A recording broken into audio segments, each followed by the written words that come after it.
नमस्कार साथियों, Suryanagari Uniqlo classes के यूट्यूब चैनल पर मैं डॉक्टर उर्मिला राठी आपका हार्दिक स्वागत और अभिनंदन करती हूँ।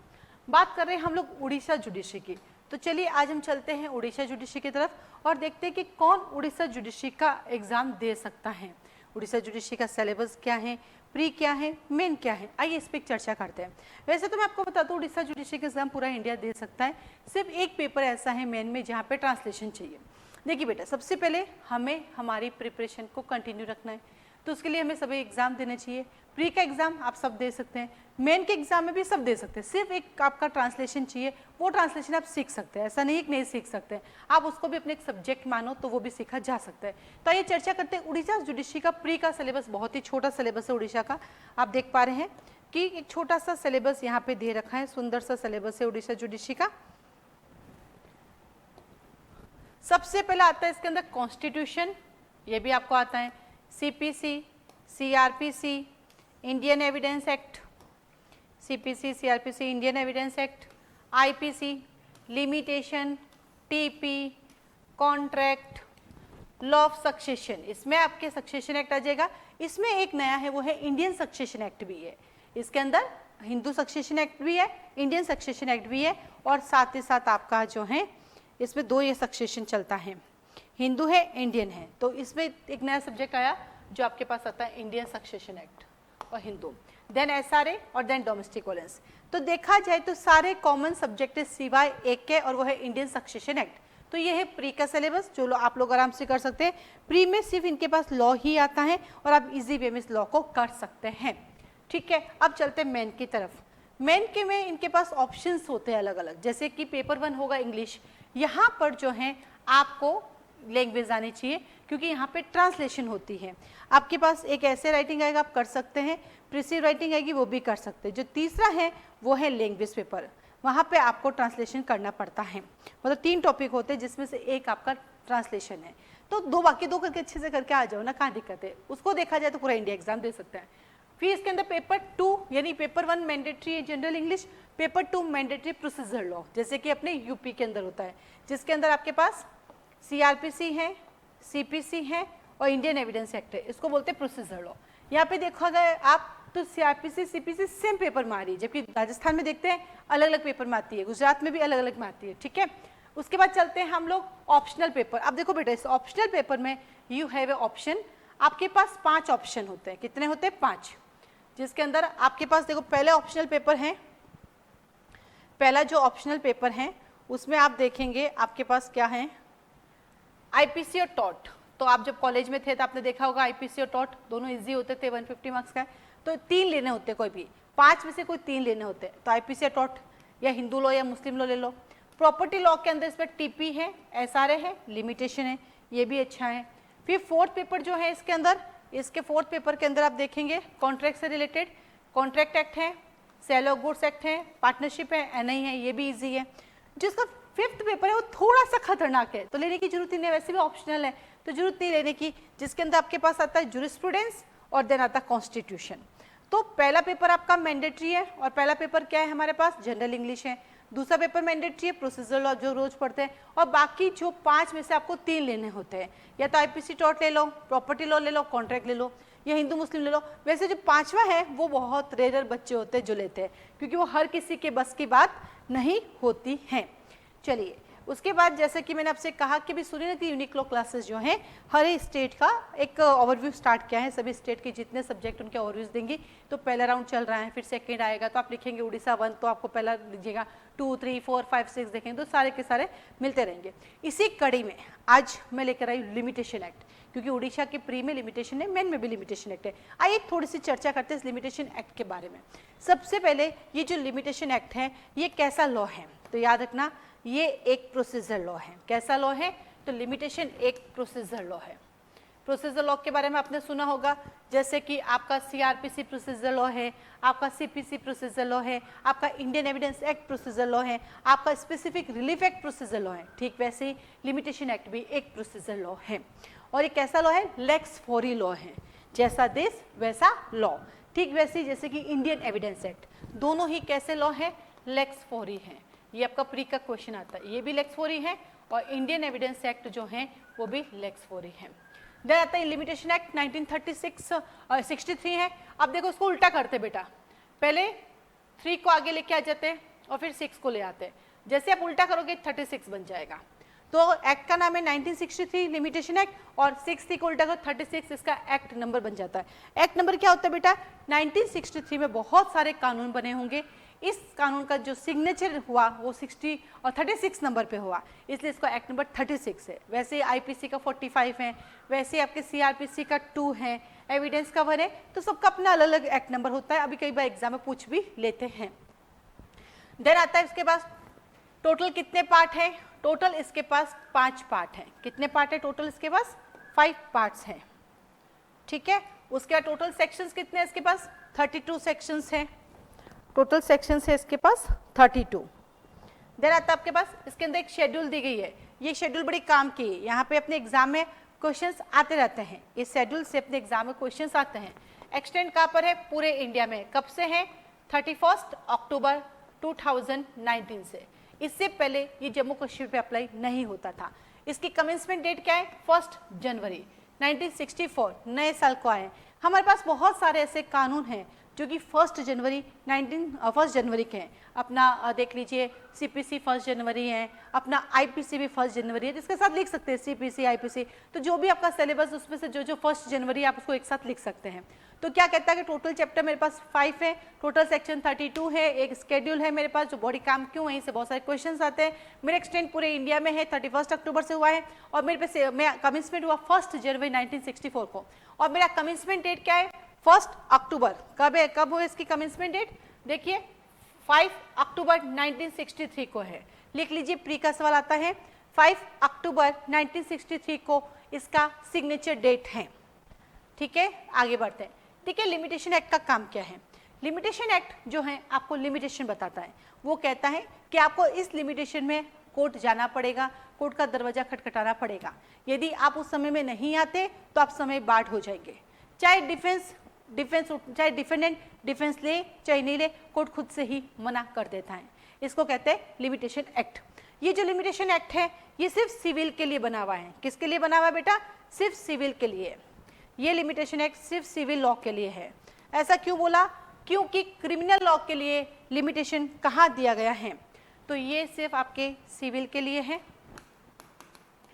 क्रिमिनल की मैं बात करती हूँ तो क्रिमिनल का limitation period chapter number 36 section number 467 से 474 सीआरपीसी 1973 में दिया गया है। तो क्या याद रखना है, ये सिर्फ और सिर्फ लिमिटेशन पीरियड सिविल की बात करता है। क्रिमिनल के लिए उनका अपना खुद का चैप्टर बना हुआ है, तो वहाँ से हमें उसको देखना होता है, ठीक है। चलिए आगे बढ़ते हैं हम। अब आते से 5 चैप्टर है। चैप्टर नंबर 1 कहता है कि मैं तो आपका प्रीलिमिनरी हूँ, सेक्शन नंबर 1 टू का 2। चैप्टर 2 कहता है मैं किसकी बात करता हूँ, मैं सूट, अपील और एप्लीकेशन पे अप्लाई होगा 3 to 11। किस किस पे अप्लाई होगा, मैं सूट, अपील और एप्लीकेशन पे होगा 3 to 11, प्रोसीडिंग पे बात नहीं करता है। चैप्टर 3 कहता है मेरी काउंटिंग करनी पड़ेगी, 12 दूना 24, कैसे आएगा 12 दूना 24, 12 2 24। तो इसमें काउंटिंग कैसे करनी पड़ेगी, कैसे आप इसको करेंगे, किस दिन से काउंट करेंगे, आपका जो बर्थडे ईयर होता है वो छोड़ के नेक्स्ट डे से काउंट कर देना, वैसे इसमें भी दिया हुआ है। 12 से लेके 24 में आपकी काउंटिंग करनी होगी। तो पहला प्रीलिमिनरी आता है, फिर अप्लाई होता है, देन कम्यूटेशन करता है। उसके बाद चलते हैं acquisition of ownership by possession. आपको अपने इस घर का पोजेशन लेना है। आप इस घर का पोजेशन कैसे लेंगे, तो इन्होंने कहा कि भैया मुझे पोजेशन लेना है ऑनरशिप के थ्रू, या मुझे ऑनरशिप लेनी पोजेशन के थ्रू। तो यहाँ पे आपको अपने ऑनरशिप के थ्रू पोजेशन ले सकते हैं, पोजेशन से ऑनरशिप। पर कैसे लेंगे, तो आपने कभी सुना होगा 20 ईयर्स, आपने कभी सुना होगा 30 ईयर्स। तो क्या कहा कि जब कभी भी प्राइवेट लैंड पर, प्राइवेट जमीन पर आप रह जाते हो 20 ईयर्स विदाउट किसी डिस्टर्बेंस के, तो वो जमीन आपकी हो जाती है। और यदि वही प्रॉपर्टी गवर्नमेंट की होती है और 30 ईयर्स तक रहते हो तो वो आपकी हो जाती है। तो इसको बोलते हैं ईजमेंट राइट। वैसे जनरली मैं आपको बता दूं, इस ईजमेंट का अपना भी एक कानून होता है, लेकिन यहाँ पर भी ईजमेंट के बारे में दिया हुआ है सेक्शन 25 से 27। तो कई बार सुनते हैं ना 20 साल 30 साल वो जमीन आपकी कैसे हो जाती है, क्या रहती है, उसके बारे में बताता है। तो 1 कहता मैं प्रीलिमिनरी हूँ, 2 कहता मैं सूट अपील एप्लीकेशन पे अप्लाई होता हूँ, 3 कहता मैं कम्यूटेशन होगा, 4 कहता है कि मैं ओनरशिप लेने वाला हूँ अपनी पोजीशन से, और देन 5 कहता है मिसलेनियस खत्म 28 से 32। ठीक है, ये खत्म हो गया। अब जब आप लिमिटेशन के प्री में एग्जाम में क्वेश्चंस देखते हैं ना, तो यहाँ से बहुत कम क्वेश्चंस आते हैं, तो इतने से सेक्शन है, कम ही क्वेश्चन आते हैं। तो वे क्वेश्चन आते कहाँ से हैं, बहुत सारे क्वेश्चंस आते कहाँ से, तो इसकी एक शेड्यूल दी गई है। तो सारे क्वेश्चंस जो आते हैं बेटा वो शेड्यूल से आते हैं। शेड्यूल को याद करने का मैं आपको ट्रिक बताऊंगी कि शेड्यूल को कैसे याद किया जाता है। लिमिटेशन के अंदर एक शेड्यूल दी गई है जिसके अंदर 137 पॉइंट्स दिए गए। इसको सब्जेक्ट भी बोलते हैं, इसको एंट्री नंबर भी बोलते हैं, इसको आर्टिकल्स भी बोलते हैं, तीनों चीजें इसको बोलते हैं। इसको 3 भागों में डिवाइड किया गया है। पहला पार्ट है इसका सूट, पहला पार्ट आता है इसका सूट, फर्स्ट पार्ट है इसका सूट।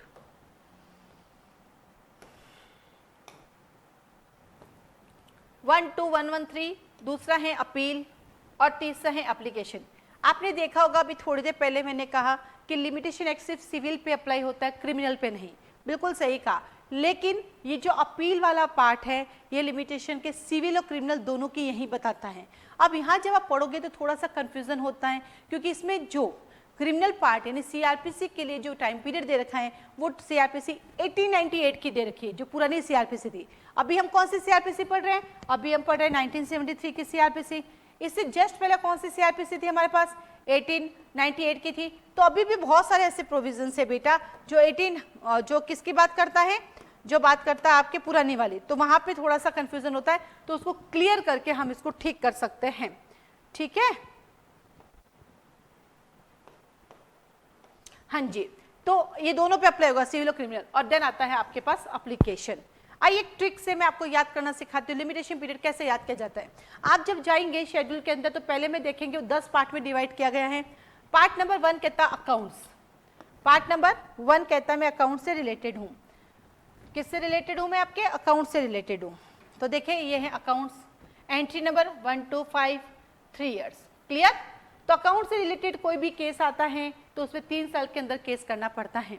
सेकंड आता है कॉन्ट्रैक्ट 6 to 55 3 ईयर्स।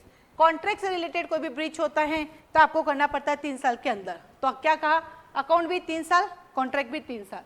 तीसरा आता है डिक्लेरेशन करना, ये मेरा है ये तेरा है, 56 से 58 3 ईयर्स। देखो अकाउंट भी 3 साल, कॉन्ट्रैक्ट भी 3 साल, डिक्लेरेशन भी 3 साल, ये भी टेंशन खत्म। चौथा आता है आपके पास डिक्री एंड इंस्ट्रूमेंट के बारे में, 2 ही है, आर्टिकल 59 और 60, ये भी 3 साल। देखा, 1 account, contract, declaration, decree instrument, सबके 3 साल, टेंशन खत्म, 3 साल। अब थोड़ा सा आगे बढ़ेंगे, इमूवेबल प्रॉपर्टी 61 से 67, इसमें 3 साल भी है बेटा, 12 ईयर्स भी है इसके अंदर, 30 भी है। अब इसको याद करना पड़ेगा कि इमूवेबल प्रॉपर्टी के अंदर जब कभी भी आप देखना उसमें लिखा आ जाएगा मॉर्गेज और फॉरक्लोजर। इमूवेबल प्रॉपर्टी में जब भी लिखा आ जाएगा फॉरक्लोजर और रिडम्पशन, क्या कहते हैं, मोचन और पूर्वबंध, अगर ये लिखा गया मॉर्गेज का तो 30 ईयर्स ऑलवेज। जब कभी भी आपके पास आता है एडवर्स पोजीशन, जब कभी भी आपके पास आता है एडवर्स पोजीशन 12 ईयर्स, और जब कभी भी आता है जनरल पोजीशन किसी से लेना 3 ईयर्स। और जो जमीन आपकी है वो आप ही की रहेगी, किसी और की है ही नहीं, कभी भी आ सकते हैं। तो जब इसको पढ़ेंगे इमूवेबल प्रॉपर्टी को तो 3, 12 और 30 अलग अलग इसको आपको पढ़ना पड़ेगा। देन आता 6 इमूवेबल प्रॉपर्टी 68 से 71 3 ईयर्स, टेंशन खत्म। उसके बाद टॉट, यहाँ से बहुत सारे क्वेश्चंस आते हैं, ये आपको पढ़ना ही पड़ेगा, इसमें कोई शॉर्टकट नहीं है। टॉट के अंदर आप जब देखेंगे इसको डिवाइड किया गया है, टॉट के अंदर है 72 से 91, और इसके अंदर 1 ईयर भी है, 2 ईयर्स भी, 3 ईयर्स भी। पूरी एंट्री याद करनी पड़ेगी। इंडिया के किसी भी एग्जाम देने जाओ यहाँ से 100% प्री में सवाल आता है, सो वेरी वेरी इंपॉर्टेंट है ये। देन आता है आपका ट्रस्ट 92 से 96 3 साल 12 साल, इसका भी एक लॉजिक है। जहाँ पे ट्रस्ट प्रॉपर्टी मूवेबल है 3 साल, जहाँ पे ट्रस्ट प्रॉपर्टी मूवेबल है 12 years. But entry number 96 exception है, बाकी इजी है। इसके लिए पढ़ना पड़ता है सेक्शन नंबर 10 लिमिटेशन एक्ट। जब आप देखेंगे तो इसके एक लॉजिक है कि जब ट्रस्ट प्रॉपर्टी आप किसी को देते हैं विदाउट कंसिडरेशन तो नो टाइम पीरियड, आप कभी भी खाली करा सकते हैं, उस प्रॉपर्टी से कभी भी सामने वाले को हटा सकते हैं। लेकिन जब ट्रस्ट प्रॉपर्टी मूवेबल देते हो विद कंसिडरेशन तो 3 ईयर्स, और जब ट्रस्ट प्रॉपर्टी इनमूवेबल देते हो तो 12 ईयर्स। ठीक है, ये आपके पास आता है। देन आता है आपके पास मिसलेनियस। जहाँ पे सारी चीजें आएगी 97 से 112, 1 ईयर, 3 ईयर, 12 ईयर, 30 ईयर्स, ये आपको पढ़ना पड़ेगा। इसके लिए आपके पास कोई अदर ऑप्शन नहीं है क्योंकि इसमें सारे आ गए, मिसलेनियस है तो सारे के सारे आ गए। और दे जिसका कोई नहीं उसके 3 साल, ये सबका सही होता है। एंट्री नंबर 113, जिसका कोई नहीं है उसका 3 साल। ठीक है, तो इस तरह से आप करोगे लॉजिक लगा के, तो आधा तो आपके वैसे याद हो जाएगा, बाकी याद करना रहेगा। अब इसका जो है अपील का ये पूरा लिखवाना पड़ता है। तो जैसे कि Suryanagari unique law classes foundation batch चलाती है, उड़ीसा के भी फाउंडेशन बैच अवेलेबल है। हम इंडिया के सारे स्टेट के बैचेस चलाते हैं जिसमें हम डिटेल पढ़ाते हैं। अभी तो जैसे आपको ओवरव्यू दे रही हूँ, इसके एक लाइन, इसको याद करना, इसको देखना, शेड्यूल को कैसे याद करना, कैसे लिखना, वो सब सिखाते हैं। तो उड़ीसा जुडिशरी के भी सूर्यनगरी यूनिक लॉ क्लासेस में फाउंडेशन बैच चलते हैं, ऑनलाइन भी है, ऑफलाइन भी है। आप जोधपुर आके भी अटेंड कर सकते हैं, आप घर पे भी अटेंड कर सकते हैं।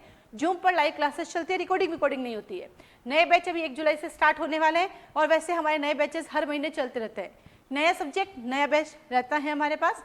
अगर मान लीजिए आप कभी आपको लेट पता चले, बीच में ज्वाइन करना चाहते हैं तो बीच में भी कर सकते हैं। उसका ये रहता है कि जैसे मान लीजिए आप सेक्शन 15 से आए हो तो 15 से सेक्शन 15 से आपका कंटिन्यू चलेगा और 1 से 40 वाला जो होगा वो आपको नेक्स्ट जो भी बैच आएगा उसमें ऐड हो जाएगा। तो वो कोई नुकसान नहीं होता, रोटेशन चलता रहता है, आप कभी भी इसको ज्वाइन कर सकते हैं। बीच में भी ज्वाइन करोगे समझ में आएगा। क्यों? क्योंकि हम पढ़ाते पूरा 0 से Z तक है, इसलिए आप कहीं से भी ज्वाइन करोगे हमेशा समझ में आएगा। देन आता है आपके पास एप्लीकेशन की हम बात करते हैं तो सेक्शन 118 से 137 है। अब यहाँ पे एप्लीकेशन के लिए क्या होता है, अब एप्लीकेशन लगानी है हमें। 118 से 136 तक है और दूसरा अदर के लिए है। तो 118 से 136 के अंदर अब देखो डेज है आपके पास, यार 10 डेज है। यहाँ पे देखेंगे आप, ये एक बड़े काम की है। 10 डेज भी है, 30 भी है, 60 भी है, 90 भी है, 120 भी है, 1 ईयर भी है, 3 ईयर भी है, 12 ईयर भी है, सारे हैं। यहाँ पे अबिटमेंट होता है ना, उपशमन, ऑर्डर नंबर 22 पढ़ते ना अपन, ऑर्डर 22 डेथ हो जाने पर, यहाँ हम पढ़ते हैं सेट असाइड करने के लिए कितने दिन के अंदर एप्लीकेशन लगानी पड़ेगी, लीगल रिप्रेजेंटेटिव को कितने दिन में आना पड़ेगा, ये सब बातें यहाँ पे दी गई है।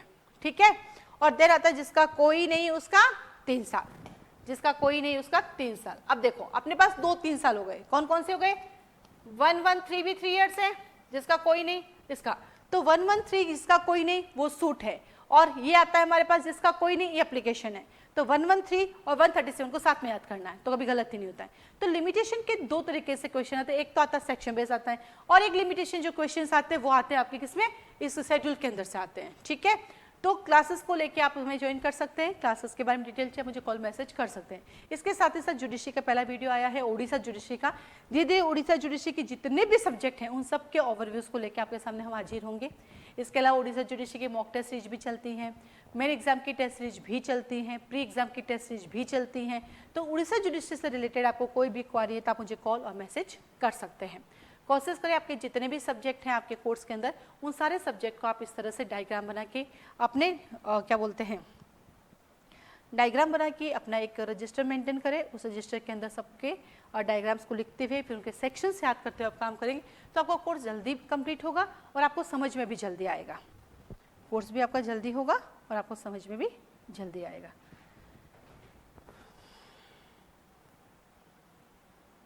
अभी हम लोगों की जो नए बैचेस स्टार्ट हो रहे हैं जुडिशरी के वो हो रहे हैं हमारे 1 जुलाई से। 1 जुलाई से हम लोगों के नए बैचेस जो हैं स्टार्ट हो रहे हैं, आप उनको ज्वाइन कर सकते हैं।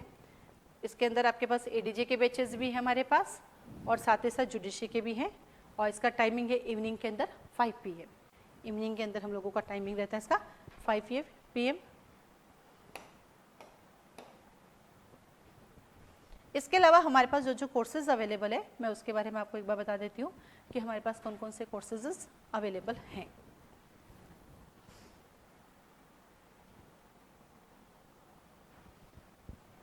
ये देखिए, MP भी हैं, दिल्ली भी हैं, हरियाणा भी हैं, पंजाब भी है, उड़ीसा भी है, वेस्ट बंगाल भी है, UK भी है, छत्तीसगढ़ भी है, महाराष्ट्र भी है, आंध्र प्रदेश भी है, गुजरात भी है, बिहार भी है, तमिलनाडु भी है, RJS भी है, UP भी है, AJS भी है, ऑल अदर स्टेट भी हैं जो नाम नहीं लिख पाई वो भी इसमें है, और साथ ही साथ हाई जुडिशरी के बैचेस भी हमारे पास अवेलेबल हैं।